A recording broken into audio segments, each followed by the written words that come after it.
오늘 우리에게 주시는 하나님의 말씀 느헤미야 11장입니다.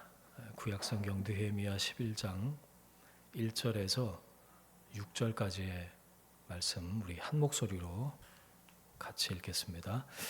백성의 지도자들은 예루살렘에 거주하였고 그 남은 백성은 제비 뽑아 10분의 1은 거룩한 성 예루살렘에서 거주하게 하고 그 10분의 9는 다른 성읍에 거주하게 하였으며 예루살렘에 거주하기를 자원하는 모든 자를 위하여 백성들이 복을 빌었느니라. 이스라엘과 제사장들과 레위 사람들과 느디님 사람들과 솔로몬의 신하들의 자손은 유다 여러 성읍에서 각각 자기 성읍, 자기 기업에 거주하였느니라. 예루살렘에 거주한 그 지방의 지도자들은 이러하니 예루살렘에 거주한 자는 유다 자손과 베냐민 자손 몇 명이라. 유다 자손 중에는 베레스 자손 야다야이니 그는 우시아의 아들이요 스가랴의 손자요 아마랴의 증손이요 스바랴의 현손이요 마할렐라의 오대손이며 또 마아시아니 그는 바루기의 아들이요 골호세의 손자요 하사야의 증손이요 아다야의 현손이요 요아립의 5대손이요 스가랴의 6대손이요 실로 사람의 7대손이라. 예루살렘에 거주한 베레스 자손은 모두 468명이니 다 용사였느니라. 아멘. 주의 집에 살리라 라는 제목으로 말씀의 은혜 함께 나누겠습니다. 원래 느헤미야 11장을 다 읽어야 되거든요. 근데 눈으로 한번 보세요, 여러분. 느헤미야 11장을 이렇게 다 봉독을 하면 아마 정신이 여기 있지 않고 아마 다른 데 가실 것 같아서 6절까지만 읽었습니다. 무너져 있던 예루살렘 성벽 중수가 끝이 났습니다. 느헤미야서가 그 140년 동안 방치됐던 예루살렘 성벽이 다시 재건되는 이야기잖아요. 그걸 느헤미야가 와서 리딩했다. 그게 느헤미야서의 전체적인 줄거리입니다. 그 얘기가 끝났으니 성벽 중수가 완료가 됐으니까 느헤미야의 메인 테마는 끝이 난 거예요. 그런데 그 이후의 이 얘기가 이 마지막 이 뒷부분에 이렇게 실려 있어요. 이 얘기가 왜 실려 있는 걸까?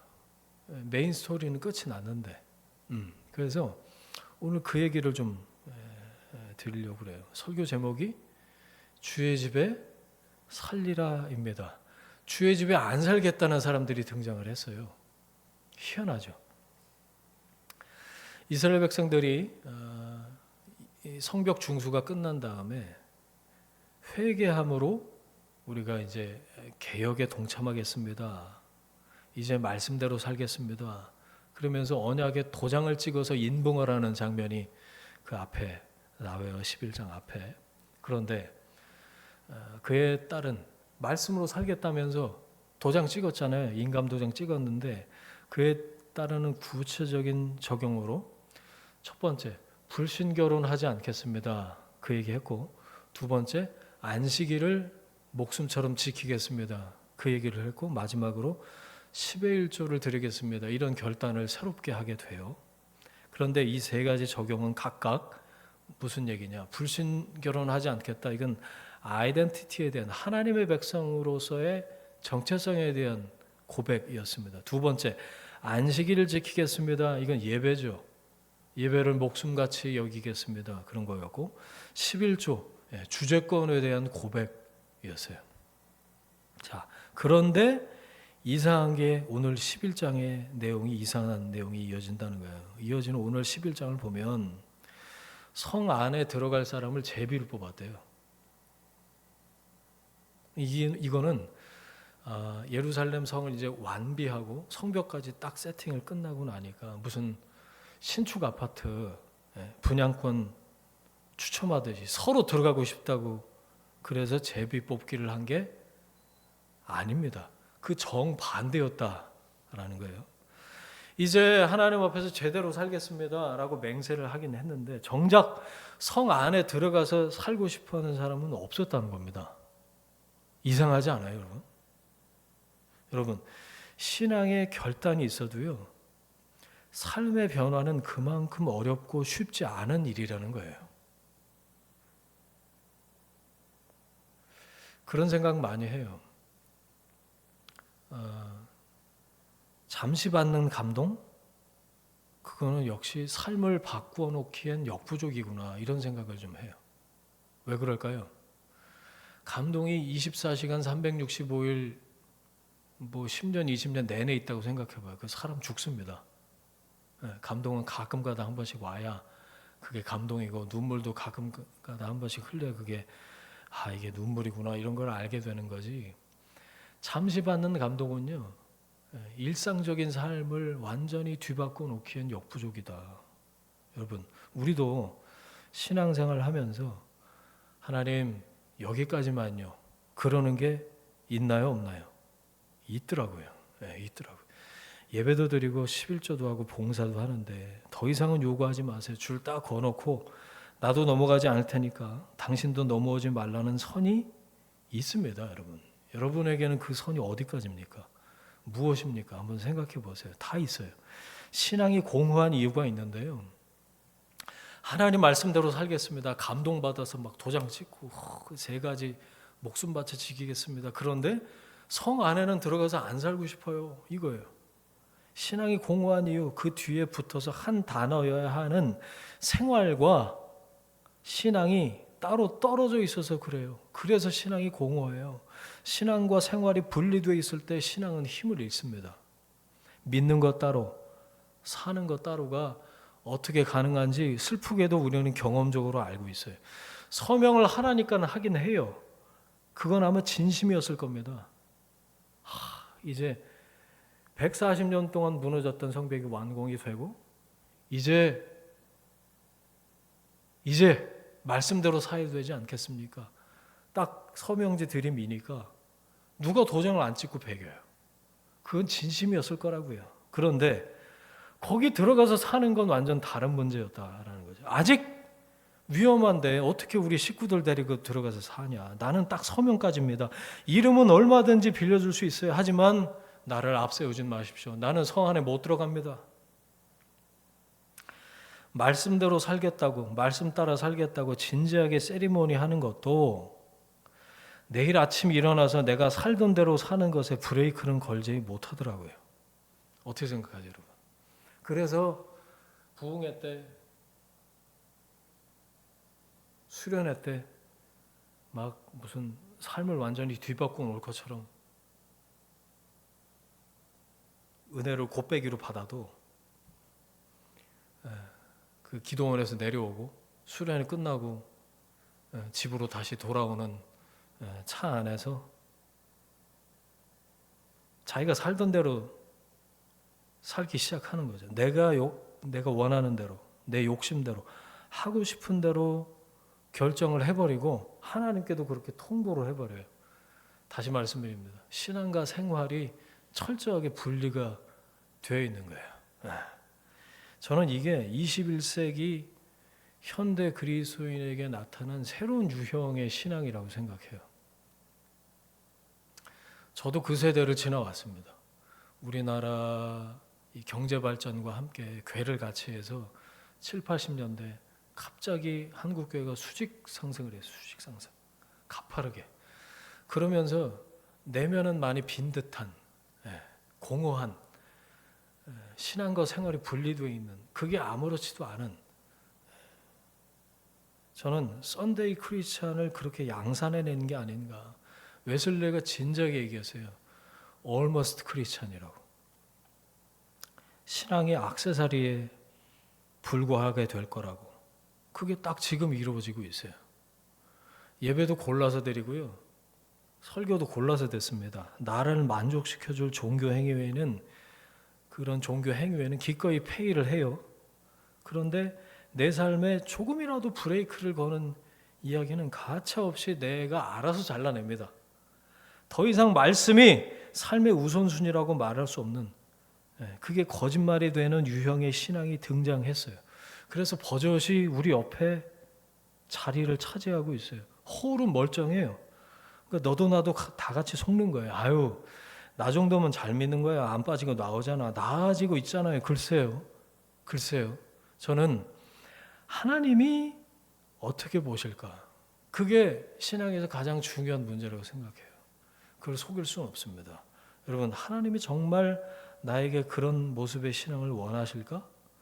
우리의 기준은 거기 있어야 된다고 생각해요. 여러분, 하나님은 중심을 보신다고 그랬어요.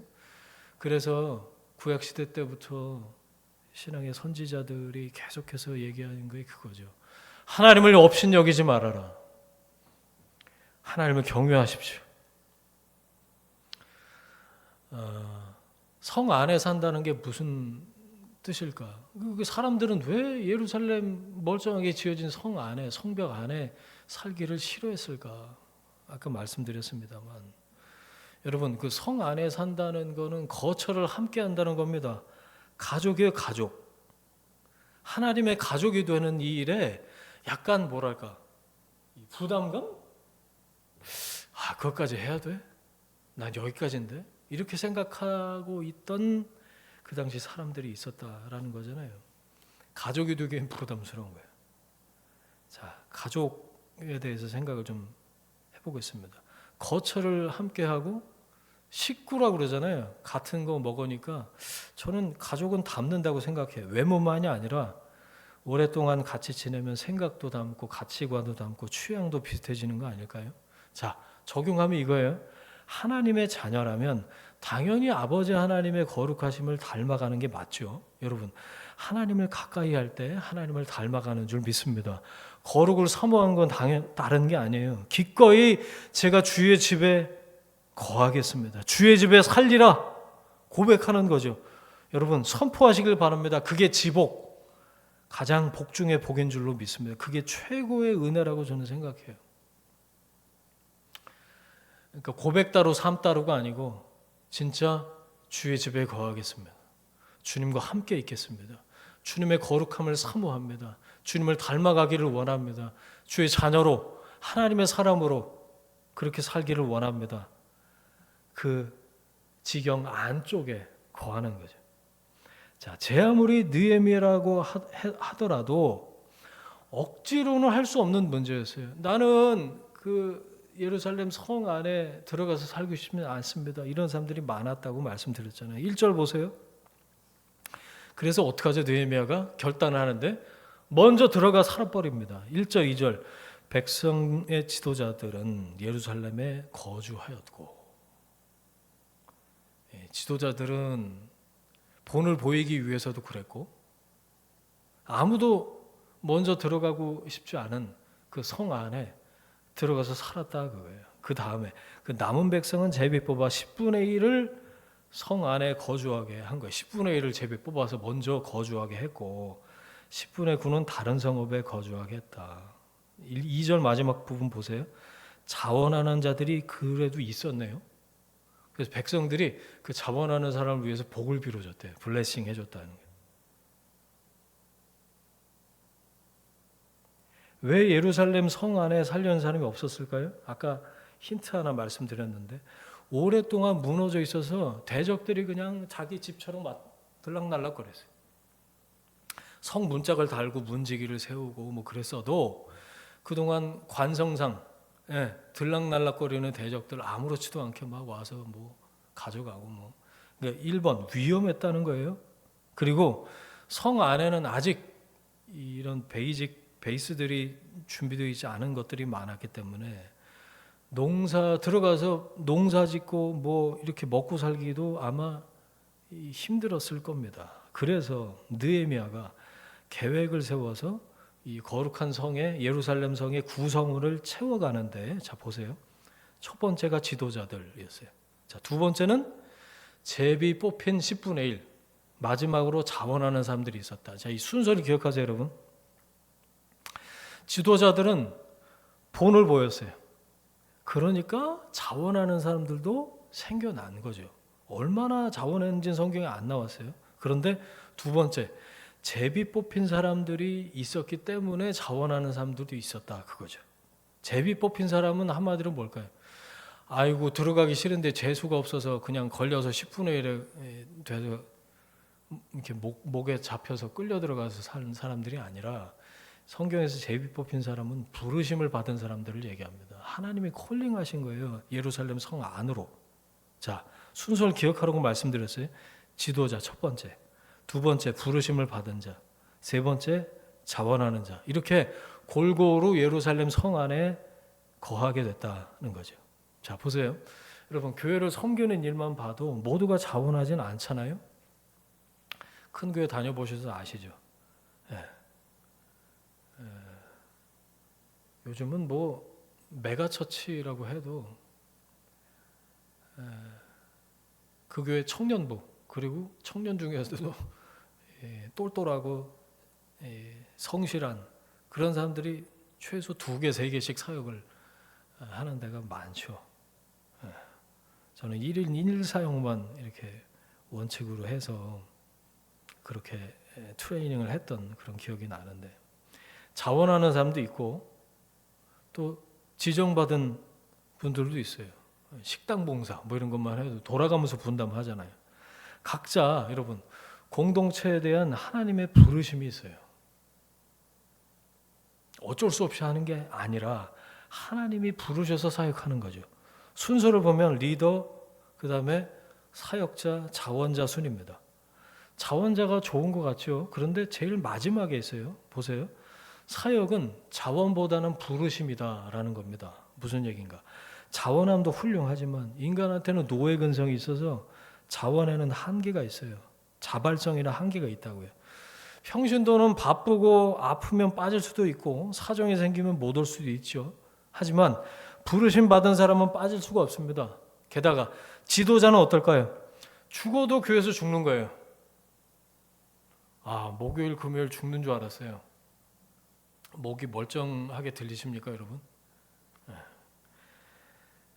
주님, 주일에는 찬양 인도도 하고 설교도 해야 되는데 이거 어떡합니까? 이번 주도 녹화해서 할 수는 없잖아요. 죽어도 교회에서 죽어. 그게 리더라고 저는 생각해요. 성경에 등장하는 그래서 하나님의 일꾼들을 좀 찾아봤어요. 모세, 나는 입이 뻣뻣하고 혀가 둔합니다. 그랬더니 하나님이 어떻게 하시죠? 아론을 세워서 아론을 붙여갖고 달래가면서 하나님이 모세 일을 시키셨잖아요. 이사야도 마찬가지. 하나님, 저는 부르심을 받긴 했는데 내 입술이 부정합니다. 그러니까 막 천사 보내갖고 그 불로 지지잖아요. 입술을, 부정한 입술 지져서 하나님 세우시고. 예레미야, 나는 아예요. I'm baby. 뭐 이러니까 말할 줄 몰라요. 그런 슬퍼요. 못한다고 그러니 하나님이 부르셔서 만드셔서 사역을 하는 사람들이 성경에 등장합니다. 그랬기 때문에 저는 모세, 이사야, 예레미야 다 뭔가 이루었다고, 내가 했다고 잘난 척할 수 없는 사람들이다라고 생각해요. 왜? 하나님이 부르셔서 만드셔서 사용하셨기 때문에. 여러분, 여러분의 삶에서 이 교회 공동체가 사역이 가진 포션은 어느 정도인가 생각을 해보시면 좋겠어요. 왜? 저는 교회가 현대판 예루살렘 성, 하나님이 불러주신 거룩한 성에 거하는 것이라고 생각하고 적용하고 오늘 말씀드리는 거예요. 여러분, 성 안에 거하는 것이 진짜 복된 일인 줄 믿습니다. 그렇게 혹시 믿으세요? 자원함이 부족해도 하나님이 불러주신 그 부르심, 이 부르심에 순종하면 하나님의 일꾼이 되고 하나님 그 사역을 기쁘게 받으시고 여러분이 사용되는 그 삶을 통해서 하나님 영광을 받으시는 줄 믿습니다. 여러분이 교회와 가정과 또 직장에서 부르심을 받은 그곳에서 순종해야 될 부르심은 뭔가?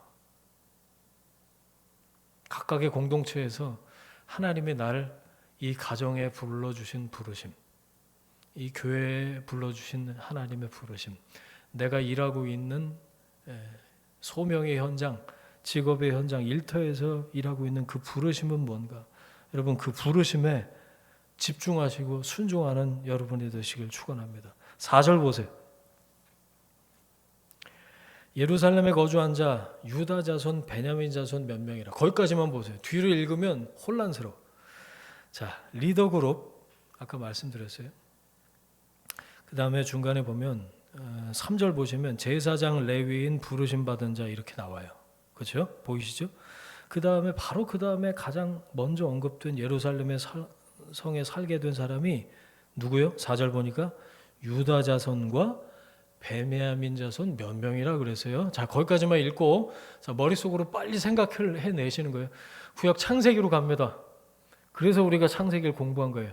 유다 자손, 베냐민 자손 떠올려 보세요. 이스라엘의 12지파 중에 유다 자손, 베냐민 자손만 언급이 됐어요. 자, 보세요. 지금부터 이제 머리를 돌리셔야 돼.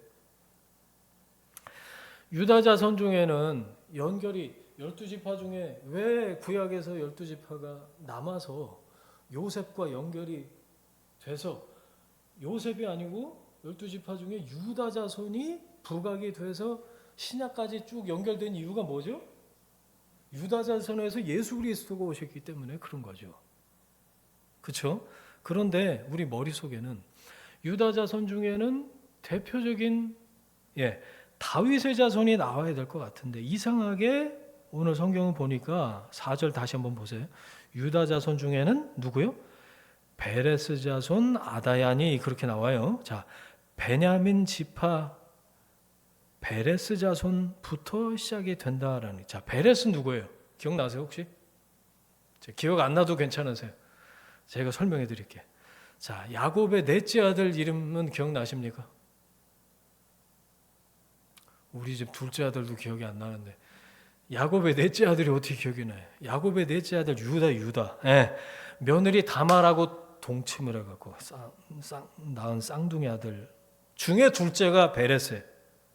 자, 다시 세계 불륜에서 태어난 베레스가 마지막에 유다 자손의 대표 주자로 올라간 거예요.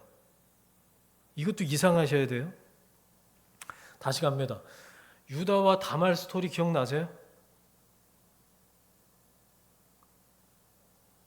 유다가 이방 여인하고 결혼을 해서 이 다말과 결혼한 첫 아들이 죽고 대를 잇기 위해 준 둘째 아들도 죽자 첫째 아들 죽을까 봐 아들을 다말에게 안 줬잖아요. 그러면서 일에 미쳐 살다가 신전 창기와 놀아났는데 그 여자가 바로 며느리 다말이었잖아요.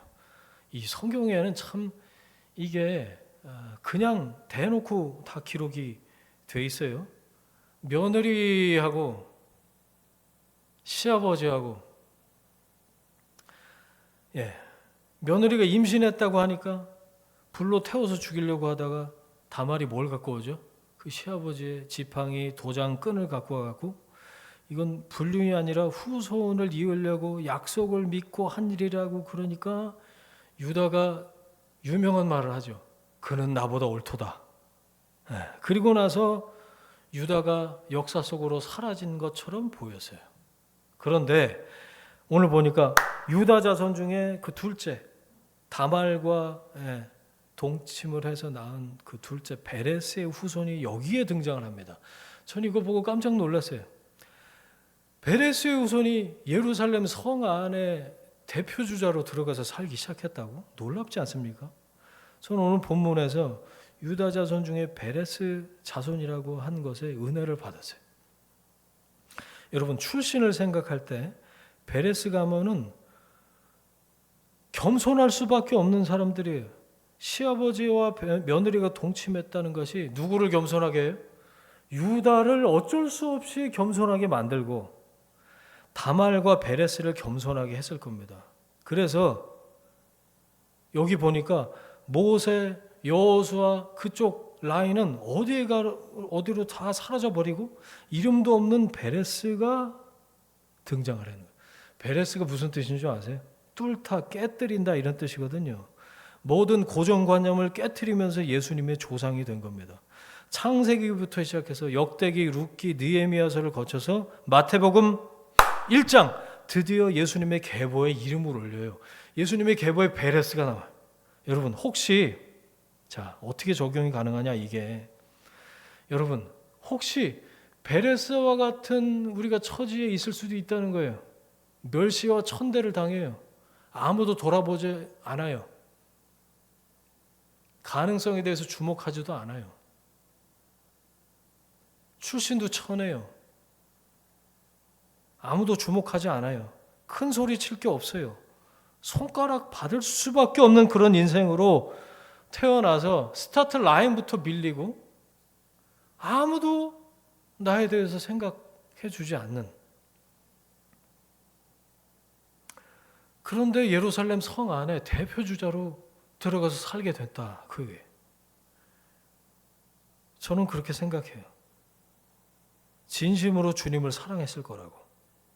여러분, 그러면 하나님께서 원하시는 그 때에 하나님이 책임지시고 사용하는, 하나님께 쓰임받는 인생이 되는 줄로 믿습니다. 베레스 자손이 성 안에 들어가서 살았다. 저는 이게 참 은혜가 됐어요. 자, 또 하나 5절 보세요.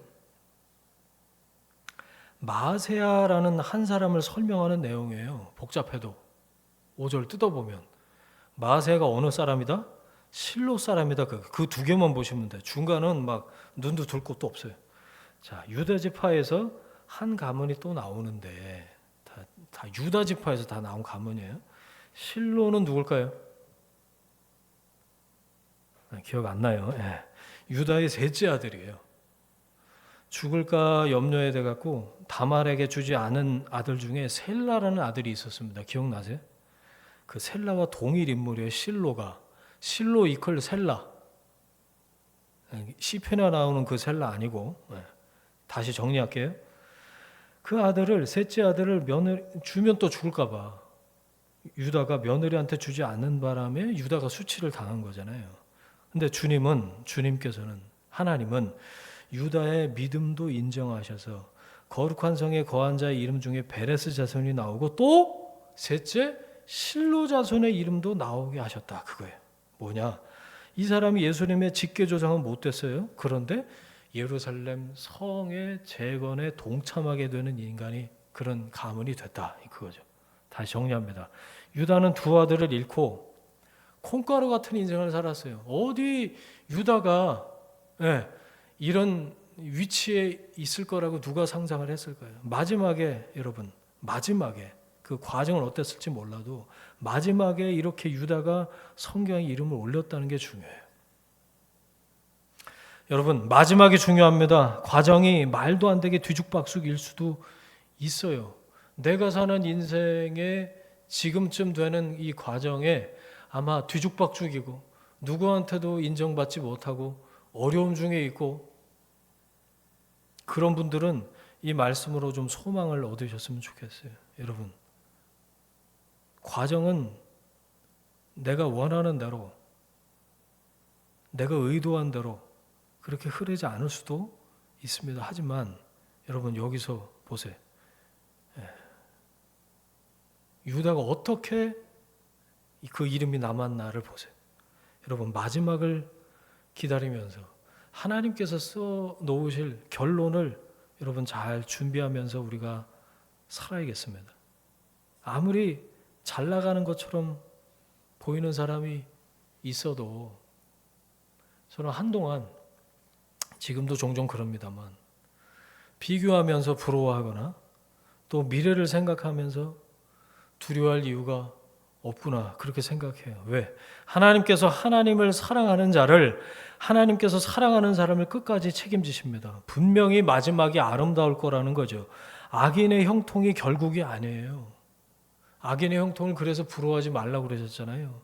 여러분, 하나님의 역사의 결론은 의인의 형통인 줄 믿습니다. 하나님을 놓치지 마십시오. 하나님 앞에 바로 서는 것을 삶의 우선순위로 삼고 신앙생활 하시길 축원합니다. 하나님께서 결국에 써놓으시는, 그래서 지금 우리에게 남아있는 마지막 명단은 의인의 형통이에요. 의인의 형통.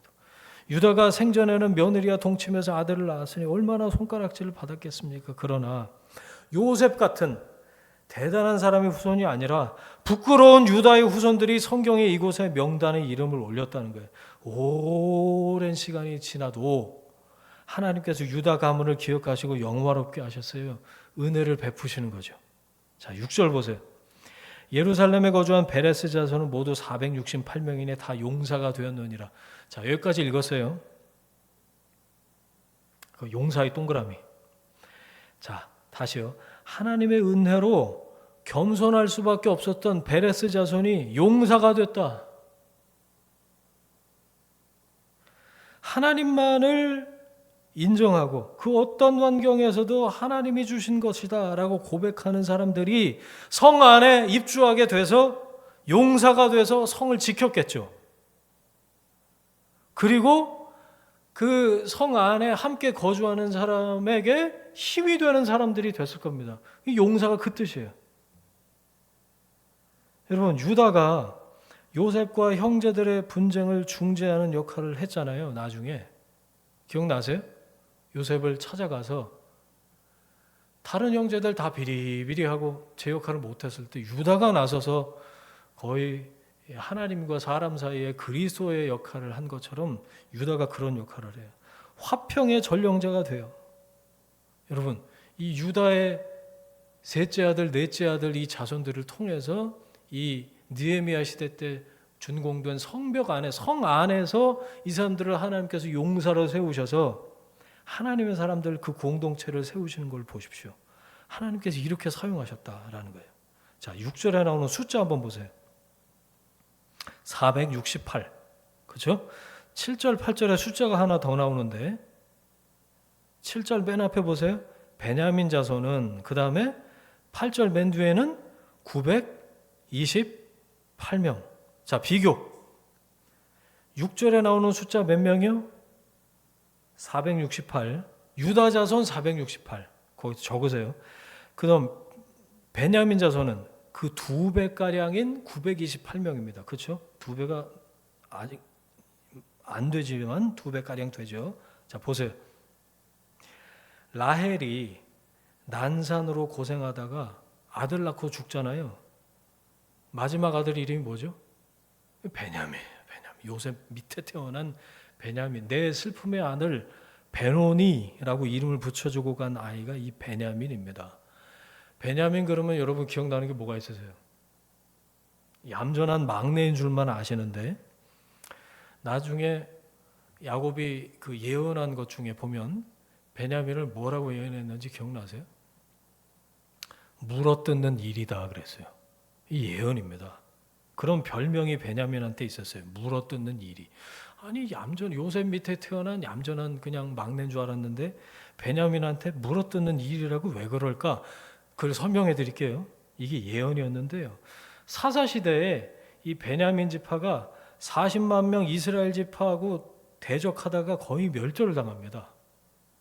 물어뜯는 이리 역할을 한 거예요. 대적 형들을 물어뜯는 이리 역할을 사사시대 때 베냐민 지파가 했다는 거예요. 그래서 마지막에 600명 안 되게 살아남아요. 거의 멸절을 한 거죠. 그 베냐민 지파의 후손들은 형제들을 물어뜯는 이리처럼 대들다가 학살당한 역사를 갖고 있었던 거예요.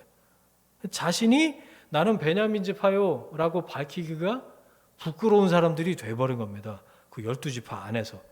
그래서 또 겸손할 수밖에 없었던 것이 베냐민 지파였다. 그런데 어떤 선택을 하냐면 남북 이스라엘이 갈라질 때 그 라헬의 직계인 요셉, 에브라임, 므낫세 지파가 속한 북이스라엘에 속하지 않았고 별 볼 일 없는 남유다를 선택하게 됐죠. 남북 분열 왕국 당시에는 북이스라엘 여로보암은 누가 봐도 강성했고 다 거기에 붙으려고 그랬어요. 그래서 10지파가 거기에 붙은 거잖아요. 남유다 여로보암 힘도 없고 약해 보였습니다. 그런데 거기에 유다 지파, 베냐민 지파가 붙은 거는 예수님의 그리스도의 약속이 거기 있었기 때문에 그 결단을 하게 된 거죠. 그래서 오늘 느헤미야 11장에는 예루살렘 성에 유다 지파 그리고 유다 지파를 넘어서는 메인스트림이 되는 베냐민 지파 2배에 해당되는 사람들이 그 예루살렘 성 안에 거주하게 됐다 그거예요.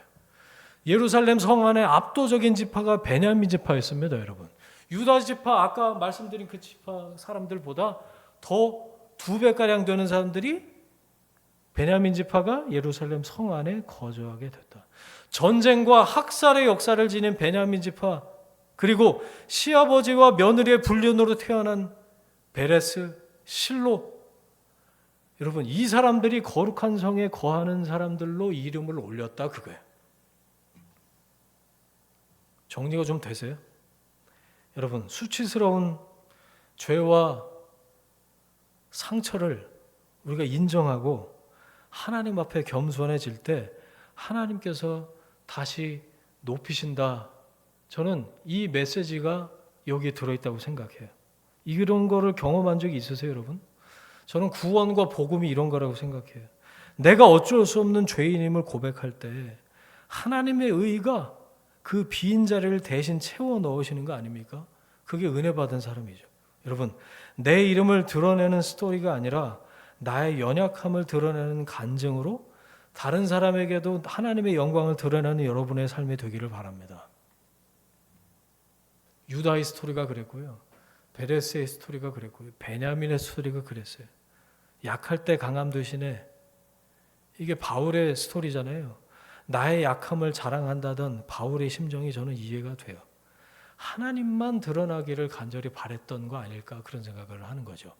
결국에 그리스도가 드러나시는 것이고 예루살렘 성 안에 거주하면서 하나님의 영광이 드러나는 거죠. 자, 중반 이후부터 제가 6절까지만 읽자고 그랬는데 그 뒤는 읽을수록 헷갈려요. 그래서 빠르게 정리를 하면서 오늘 말씀을 좀 정리를 할까 합니다. 9절부터 19절까지는 그 거룩한 성 예루살렘 성 안에 제사장, 레위 사람, 찬양 인도자, 문지기 각각의 역할이 있었다 그 얘기입니다. 자, 교회에서 직분도 뭐 높고 낮고 직분이 높고 낮은 게 어디 있어요? 무겁고 가볍고 이런 거 없어요. 중요하고 어떤 건 하찮고 이렇지 않다는 겁니다. 역할이에요, 역할. 교회 공동체는 주님의 몸이고 우리는 그 안에 지체인 거죠. 여러분, 손이 하는 일만 충성스럽게 감당하면 돼요. 발이 필요하고 입이 필요하면 하나님이 발도 보내주시고 입도 보내주시고 눈도 보내주실 거라고 믿습니다. 주님께서 그렇게 공동체를 세우시는 거죠. 여러분, 거룩한 성에 거하는 자는 약속을 믿고 나에게 불러주신 그 부르심을 믿고 끝까지 가는 사람이 거룩한 성에 거하는 사람이에요. 중도 포기는 없습니다. 몸의 지체가 나 이게 마음에 안 든다고 빠져버리면 몸이 제 기능을 못하겠죠? 사역과 직분은 부르심을 따라서 자원함으로 끝까지 감당할 때 하나님께서 그 과정을 통해서 여러분을 더 깊이 있게 하시고 깨닫게 하시고 감당할 지혜도 주시고 힘도 주실 줄 믿습니다. 20절부터 36절까지 아까 말씀드렸던 그 성 안에 거하는 10분의 1이 아니고 나머지 10분의 9가 사는 지역을 언급하고 있어요. 30절까지가 유다 자손은 거기까지 했다는 거고 36절까지가 베냐민 자손 그 2배에 해당되는 베냐민 자손의 거주지가 나오고 있어요. 뭐냐? 이걸 왜 기록해 놨을까요? 10분의 1만 중요한 게 아니고 10분의 9도 중요하다 그 얘기예요. 모두 다 중요한 하나님의 사람들이었다는 거예요. 성 안만 중요하고 성 밖은 죽어도 상관없다 그 얘기가 아니라 모두 다 누구는 자원에서 들어가고 누구는 제비뽑혀서 들어갔지만 나머지 10분의 9 거기도 하나님의 사람들이 살았고 그 사람들도 중요하다. 그 얘기로 11장은 마무리가 짓고 있어요. 자, 말씀 정리하겠습니다. 저는 본문 30절을 읽다가 아둘람이라는 지명을 발견했는데 거기서 대표적인 피난처죠. 기억나시죠? 예, 다윗이 사울의 추격을 피해서 굴에 들어가서 살았는데 그 굴이 꽤 컸나 봐요. 나중에 몇 명까지 모였다고 성경에 나오죠? 아둘람 굴에? 기억 안 나니까 찾아보겠습니다. 자, 사무엘상 22장이에요. 사무엘상 22장 1절 2절인데 성경을 한번 찾아서 같이 읽겠습니다. 사무엘상 22장 1절 2절 시작. 그러므로 다윗이 그곳을 떠나 아둘람 굴로 도망하매 그의 형제와 아버지의 온 집이 듣고 그리로 내려가서 그에게로 이르렀고 환난당한 모든 자와 빚진 모든 자와 마음이 원통한 자가 다 그에게로 모였고 그는 그들의 우두머리가 되었는데 그와 함께한 자가 400명 가량의 굴이 얼마나 크길래 400명이 모였대요. 기억나세요? 작년인가 재작년인가 우리 교회 이름을 아둘람 교회나 혹은 오후 5시 교회로 바꾸고 싶다고 그랬었잖아요. 지금도 그 고민 마음은 유효합니다. 저는 아둘람이라는 단어를 듣고 성경에서 볼 때마다 그 생각을 하는데 교회 공동체 안에 환난당한 자, 빚진 자, 마음이 원통한 사람들이 모이는 게 당연하다고 생각해요. 요즘 현대교회 안에 이런 일이 없어서 문제 아닌가 그렇게 생각해요. 아니 그래야 교회라고 생각해요. 그런데 여러분 잘 생각해 보세요. 그런 사람들이 환난당하고 빚지고 실제 빚진 사람들 또 마음이 원통한 사람들이 모여있는 곳이 조용하고 평안하고 우리가 바라는 대로 이상적인 공동체였을 리가 만무하죠. 날이면 날마다 사건 사고 별의별 일들이 많았을 게 분명합니다. 머리끄댕이 잡고 싸우지 않았을까요? 저는 머리 다 뽑혔을 것 같아요.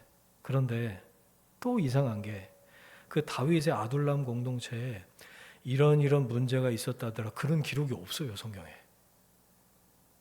그렇죠? 저는 이게 제일 이상해. 왜? 여러분, 문제가 없었던 게 아니라 그런 문제가 안 될 정도로 그 문제를 다 뒤덮을 만한 하나님의 크신 위로와 하나님의 크신 은혜와 그 모든 것을 덮을 만한 하나님의 큰 긍휼이 충만했을 줄로 믿는 거죠. 예루살렘 성 안에 들어가기도 꺼려하던 그 성 안에 문제가 없었을까요? 아니요. 다윗의 아둘람 공동체처럼 마음이 원통한 사람 140년 동안 방치된 그 성벽을 짓고 그러면서 힘이 다 소진된 사람 내가 더 이상 이 공동체에 어떤 마음을 가지고 어떻게 해야 되냐 제비 뽑혀서 억지로 들어간 사람 혹은 자원해서 들어간 사람 별의별 사람들이 다 섞여 살면서 그 안에서 왜 문제가 없었겠어요. 그런데 하나님 그 공동체에 부으시는 위로와 은혜와 긍휼이 전 충만했을 거다. 그래서 느헤미야에 더 이상 그 성 안에 살던 사람들이 지지고 볶고 뭐 머리끄댕이 잡고 싸웠다 이런 문제가 있었다 그런 기록이 없어요. 놀랍게도 하나님의 은혜가 충만했던 거죠. 저는 이렇게 새로 세워진 성 안에 예루살렘 성 안에 하나님께서 주의 임재로 하나님의 은혜로 충만히 채우셨을 거다 그런 생각을 해요. 그래서 오늘 설교 제목이 등장한 거고 그래서 오늘 같이 암송하고자 한 구절이 그거예요. 시편 84편 10절 주의 궁정에서의 한 날이 다른 곳에서의 첫날보다 나은즉 악인의 장막에 사는 것보다 내 하나님의 성전 문지기로 있는 것이 좋사오니 주의 궁정에서 한 날이 다른 곳에서의 첫날보다 낫습니다. 제가 여기서 살겠습니다. 그래서 기도하는 거예요. 주님 우리 교회를 이 교회 공동체를 하나님 이렇게 세워주십시오. 사용해 주십시오. 함께 무너진 성벽을 세울 그리고 성 안에 기꺼이 거주하는 사람들을 하나님 보내주십시오. 여러분 예루살렘 성 안에 거하는 것 주의 집에 거하는 것이 복인 줄로 믿습니다. 그렇게 오매불망 사모하는 주님과 함께 있는 거예요. 교회 공동체와 내 삶을 하나로 생각할 수 있다는 것이 이미 나에게 베풀어진 어마어마한 은혜인 줄로 믿습니다. 그래서 고백하는 거예요. 주의 집에 살리라.